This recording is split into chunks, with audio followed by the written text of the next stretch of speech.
Would you tell me your name and today's date and occupation?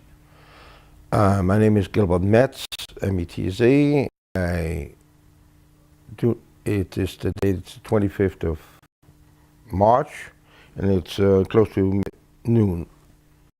And we are at Macy Hart's living room.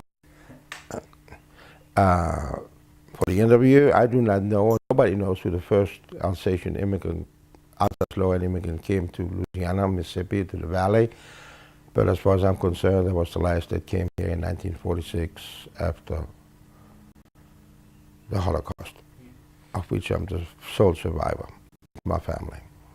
Let's start chronologically and go back. Can you talk to me about your childhood memories about the town in which you grew up? Could you describe that town and some things you remember from your childhood? Oh, the first thing I remember about the childhood, of course, is the wonderful Friday night dinners, going to synagogue, Saturday morning going to synagogue, and meal on Saturday, and then taking long walks in the forest.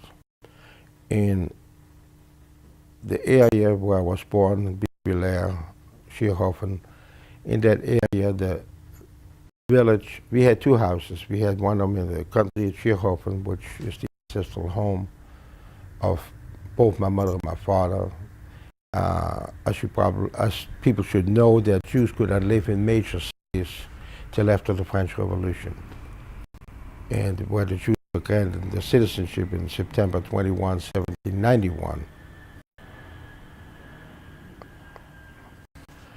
Up to that time, some Jews that had business in the city would get a special permit, but they couldn't spend the night in the city. So most of the Jews in Alsace-Lorraine, all of them, probably 100% of them, lived in small villages or very small towns.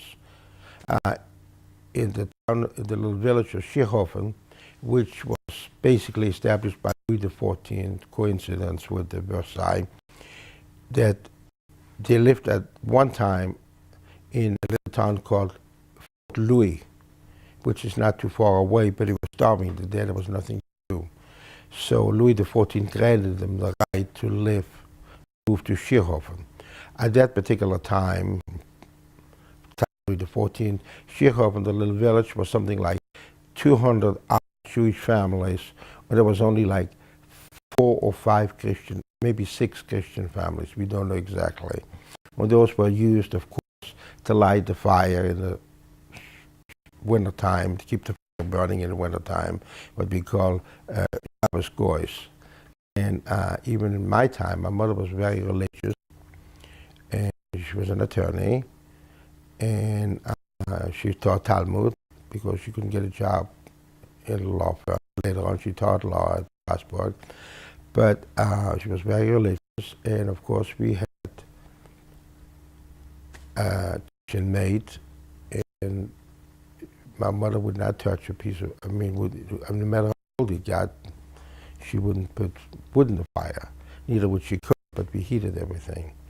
But Friday night, when we got ready for Shabbat, of course, my mother always baked pies, and a lot of fruit pies in the summer. Of course, Alsace has a lot of fruit trees, Mirabelle, which you don't find over here, strawberries this time of the year, cherries, and blueberries, apples.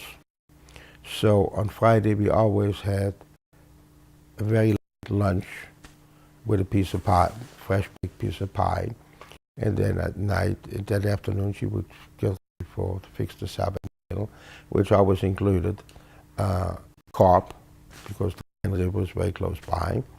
So the Alsatian Jews fix the fish differently from all the other Jews around the world. And it's called, even today, the Christians call it la carpe juive, the Jewish carp. It's sort of poached, and then with the liquid is the sauce made. The sauce will congeal, cover the fish, and then it would be a pièce de résistance on the Shabbos table. This was happened every Saturday. I mean, there was no exception. The fish might change, but 90% of the time it was a carp.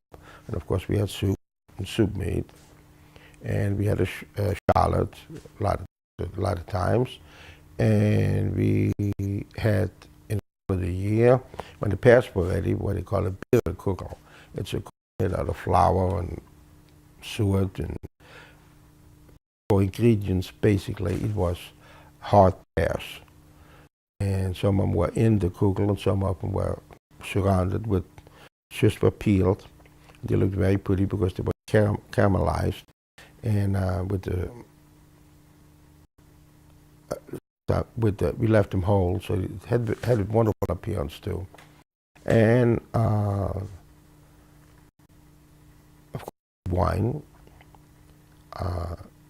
Our house was a very old house, and of course we had a cellar like everybody else. And my father every year, or every other years, would buy barrels of wine, and we kept them in the cellar. And when you need wine, white wine, Alsatian wine, French wine, red wine, you went to the cellar, and of course there was the food, casks of wine there, probably 100 liter in there or something. They were not your huge ones. And the year was written on there, and comments, so forth and so on. So I would, when I was older, I would go downstairs and get the wine for Shabbos. And talking about that, it was a funny thing. I had a very good friend of mine, a little Jewish boy by the name of Andre Kahn. We were 6 days of birth when we went around together. So one day we were at his place, and we were in the meadows. It was in Schierhofen summertime, and we had land where we made hay because my father was in a cattle business. So when his father was in cattle business, and we came from in the prairies, and where they were baling hay, and we were it was very hot. It was in July, so we went to the cave to get a glass of wine, and then we had another glass of wine, and then besides the wine in the cave, there was straw there with the vegetables there, and the onions and the potatoes, so they wouldn't rot, and fruit was ripening over there, and it was cool. But me and him got for the first time because we were so thirsty. We just kept drinking. But I made one mistake, or he made one mistake. I forgot which one it was. We blamed each other afterwards. We forgot to turn the spigot off, so we fell asleep. They were looking for us. Everything was covered, 100 barrels of wine on the floor. That's the main thing I remember of childhood. That really was really outstanding because I got a good marcus with that. So did he. And we always had a little wine because, there's nothing bad about it. But we fell asleep. We just had a little too much, and we got inundated with the wine in the cellar. Everything was floating. Go ahead. I wanted to ask you, tell me a little bit about your father's business and what you recall of his occupation. My father, going back to when he got permission to settle in Schierhofen, sometimes in 1600 something, in Louis XIV's reign. It was to be a community would be self-reliant, which the mistake was made in Fort Louis. So we had at home, which I had a certificate, a grant signed by Louis XIV, giving Louis Metz the right to open a butcher shop and a Jewish slaughterhouse. And that was from generation to generation. And of course, I wish we had it. I don't know what happened to it this year when we were arrested, deported. But that's how we spent there. And of course, it was a very profitable business because in France, compared to over here, if you or I want to open a slaughterhouse, we have the money, we can do it. But in France, especially the laws of Alsace, you have to get special permission. And the family have that slaughterhouse and that butcher shop from generation to generation.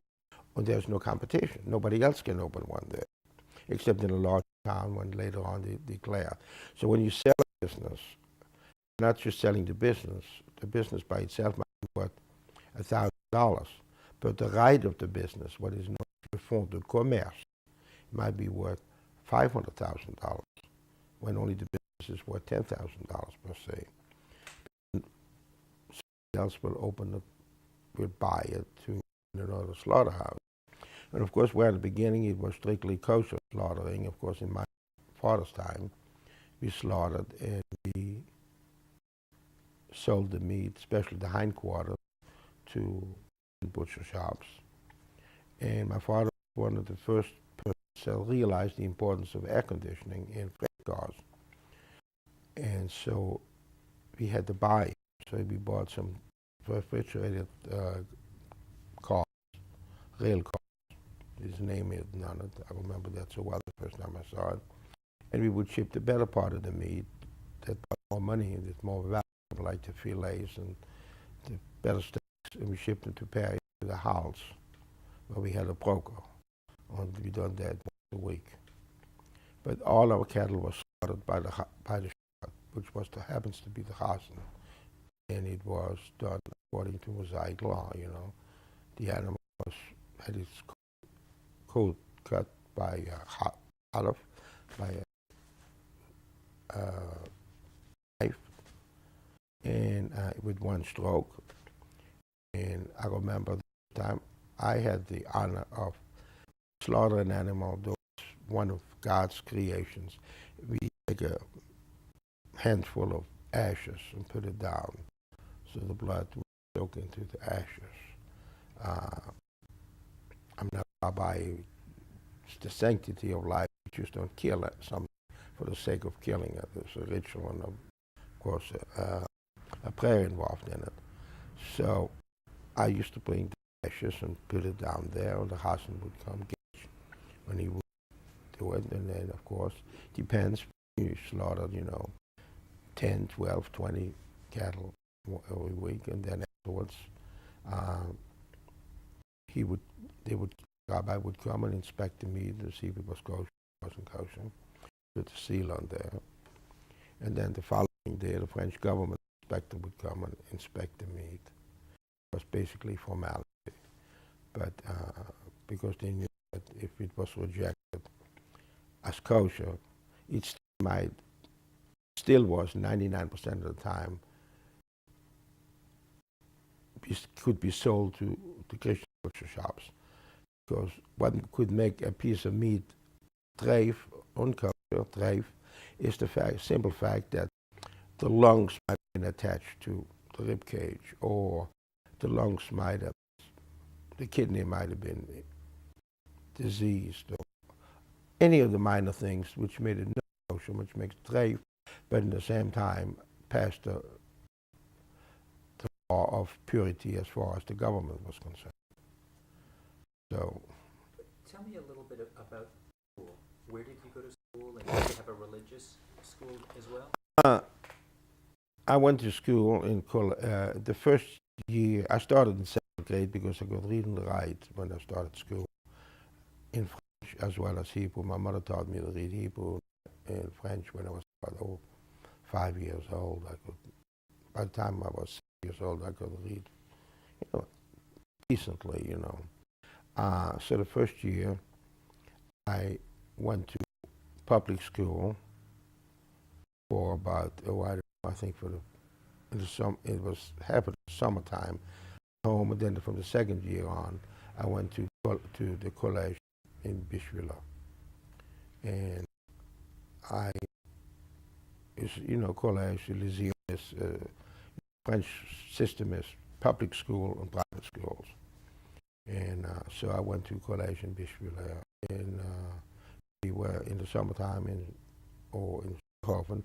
I take my bicycle bicycle. It's about, oh, I don't know, 10 miles, 8 miles or something like that. I would bicycle to school. And if the weather was very bad, I took the train. Who was at the school? Were there other Jewish kids there? Yeah, there was a few other kids there. I mean, by that time, the community at one time, before the revolution, it was, like I told you, about 200 odd people were all Jewish families. As the war of Napoleon lost the war of, after Napoleon, quite a few Alsatians started immigrating to Louisiana because of the language. And then the communities sort of stabilized in a way, but as the opportunities arose, sons and the daughters, just like here in the Mississippi Delta, became doctors and lawyers and accountants and engineers, or professionals in the army, officers in the French army. So they left the smaller towns for the larger cities. So the small towns started disappearing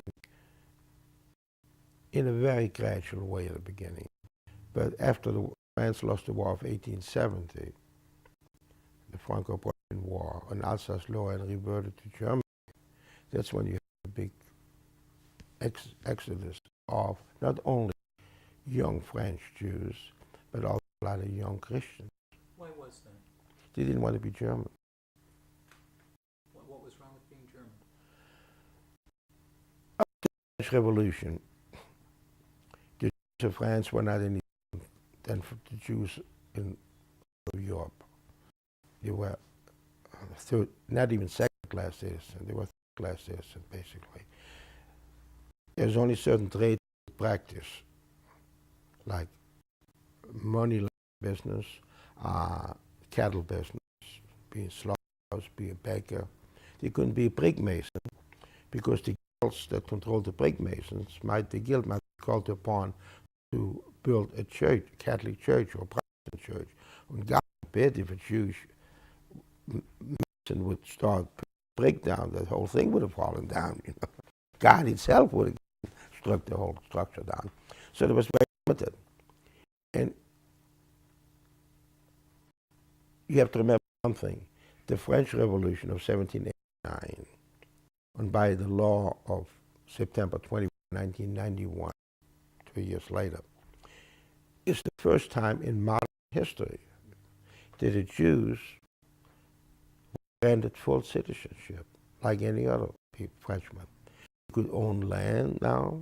They could practice their religion freely.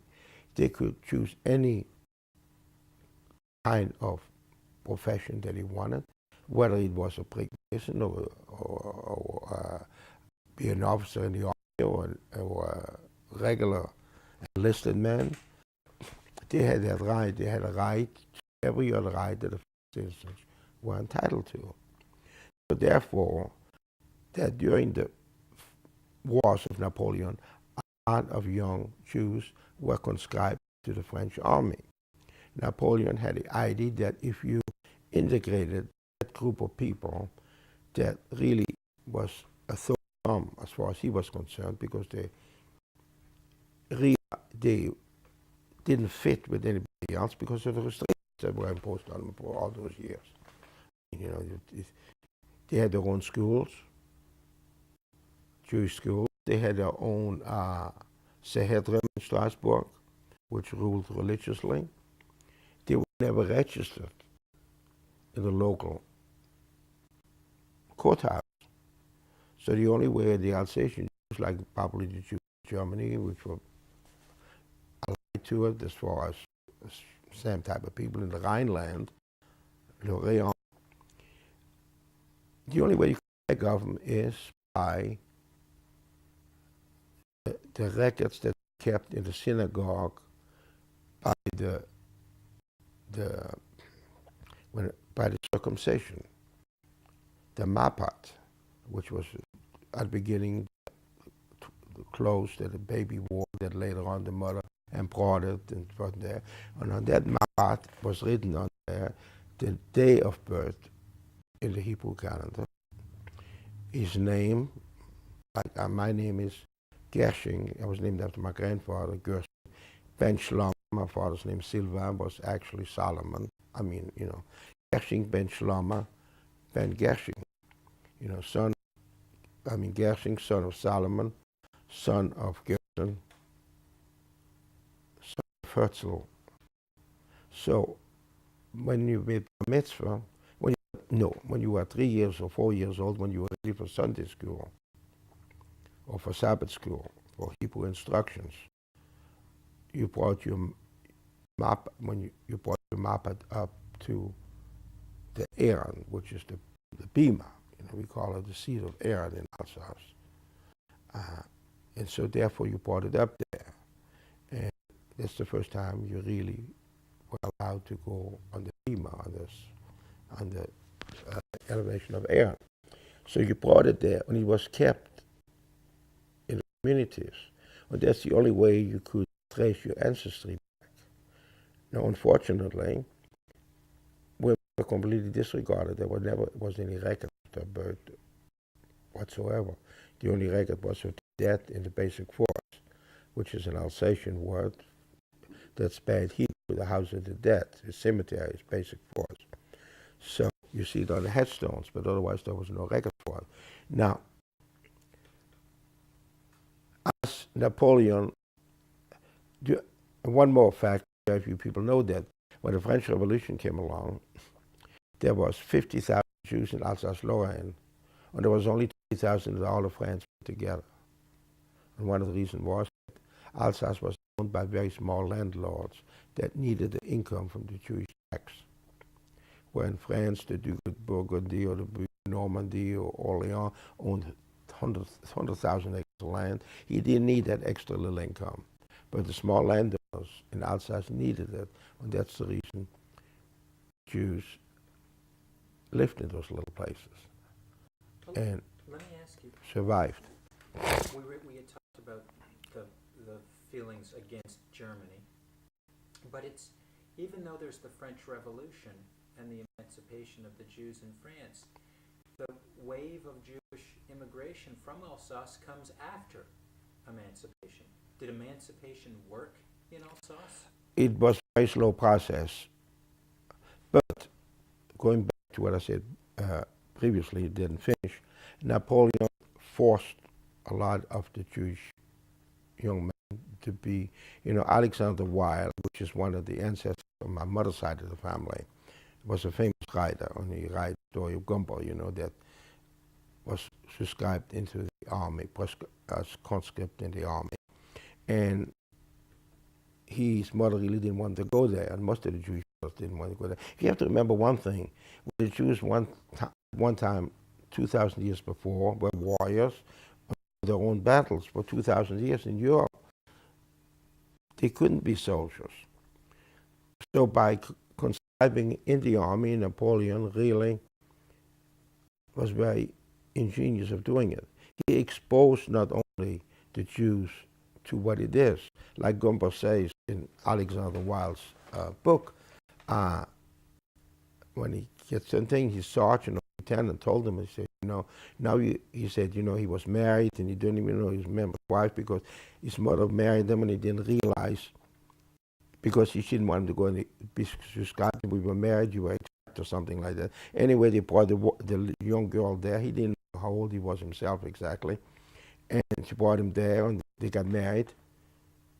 And when he left there, was picked up for the army anyway, when he asked him to his wife, he didn't know his wife's name. He didn't care for her. But then the sergeant tells him, or the lieutenant, now, young man, you will have another mistress, and this will be La Patrie, your fatherland. And he said, what's that? You see, so they instilled in those young Alsatians the love of country, the fight for their country. One of my ancestors, my father's side, was also subscribed in the army in 1791. And he marched with Napoleon all the way to Moscow and back. He was one of the first Jewish officers. And that sort of exposed the French to what a Jew is. And the Jews learned to fight.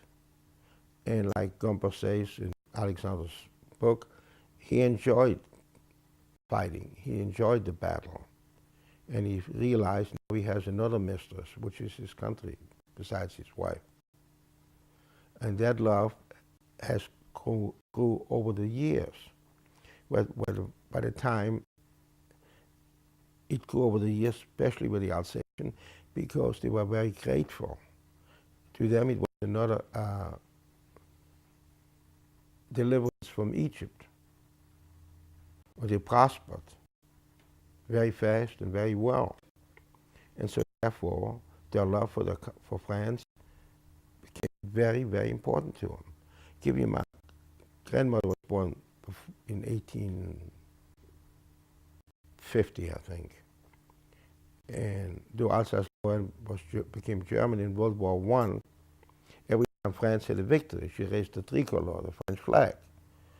And the local chief of police or the mayor always used to come there and said, Fräulein Weil, please don't raise the flag. I don't want to put you in jail. But if you persist, we have to lock you up. So every time they had, she still raised the flag. So one day they arrested her, put her in jail overnight. When she came out of there, she raised the flag again. So it's because of the advantages of the liberties that the Alsatian Jews and Lorraine enjoyed that it became very Francoized. I mean, they became more French than the French, really. And then after France lost the war of 1870, you had that tremendous migration to this country, especially to the Louisiana area. And there again, it was a matter of language. And a lot of them came really with boats and docked in New Orleans itself. Do you think that the Alsatian Jews who came in the 1830s and the 1840s, what was it that brought them? Well, you know, after Napoleon was exiled, there was a number of governments that came in power. And there was also at that time, because Napoleon bled the economy, there was a lot of poverty among all peoples. And like I mentioned, not only Jews, young Jewish men migrated, but you had thousands of Alsatian Christians that migrated. Most of them went to the Chicago area for some unknown reason. Very few came to Louisiana. The greatest majority ended up in Illinois, in that part of the country, for some unknown reason. I don't know why. But it's the old story, you know. Very early on, maybe in early part, even before the French Revolution or right after the French Revolution, maybe a young man from Alsace came to Louisiana. And then sooner or later, his cousin or his brother came to join him. And then through a marriage, another young man from another village. So they had somebody they might not know personally, but he's my brother-in-law's brother or my sister-in-law's cousin or somebody from the village or somebody from town. So they came there. And most of them that came, their life was very tough and very hard. Because even though they spoke the language, they had no money, they had no skills, they were all young. Most of them just had 8 years of education, public education. And from the stories that I read, it was very difficult for a lot of them. And not all of them became millionaires. What was it that you think helped to contribute to their success, those who were successful after they came to America? Well, but even, you know, that's what a lot of Christians particularly don't realize, that I like to quote from Disraeli when he was, converted to Christianity, the great Prime Minister of England. He was always accused of still being a Jew. His famous quotation is, but mine ancestors could read and write. They were doctors and priests, while yours were still herding swine. Even the Jews of Alsace, they always had cheder, they always had Jewish schooling. So they could read and write, even before the French Revolution, when it was denied public school to them. So they were not exactly illiterate. They were quite literate. And the story goes, we're going back to the best known Alexander Wilde, which was born around 1780 or something like this. He was extremely well educated by his mother and his family. So therefore, whenever a person is educated, we take the term sometimes very literally. A lot of Jews in Poland or Russia or Eastern Europe could not read Russian or Polish or Czech or whatever, but they always could read Hebrew. So whenever you can read and write in a language, you're literate, period. There's no ifs and no buts about it. So therefore, the Alsatian Jews were always very literate. And your specialty is history. You know that's something that nobody has ever done. If I ever would have had time to pursue a literary career, Charlemagne, which was the first Christian emperor, we count in the year 800. The unusual thing was that all his prime ministers and all his guys were Jews. How did the Catholic Church manage to convert him when he was surrounded by Jews that ran his empire? That would be a fascinating subject for me as far as dwelling into it. So therefore, as Jews have lived around the Rhine River since Roman times. Some came as slaves, some came as traders. There is some plates they find in Alsace going back to year 342 or 343. And there is a lot of remnants from the 5th century and the 6th century as far as cemeteries and schools are concerned. But you also remember there was a tremendous amount of persecution among Jews. Whenever there was like in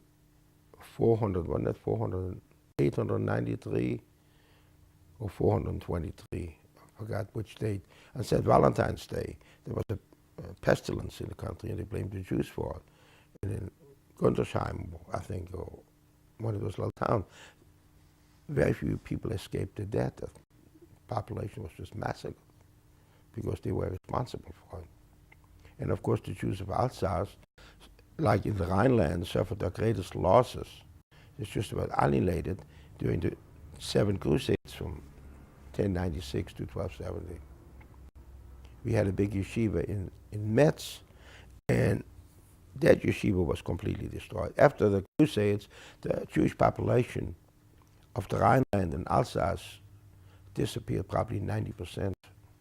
So there was a very small nucleus left to rebuild on. And the only reason they rebuilt later on, the Jews of Alsace and the Rhineland and Moravia, they had to go outside of their own district to bring the rabbis in after the yeshivas were destroyed in Metz. So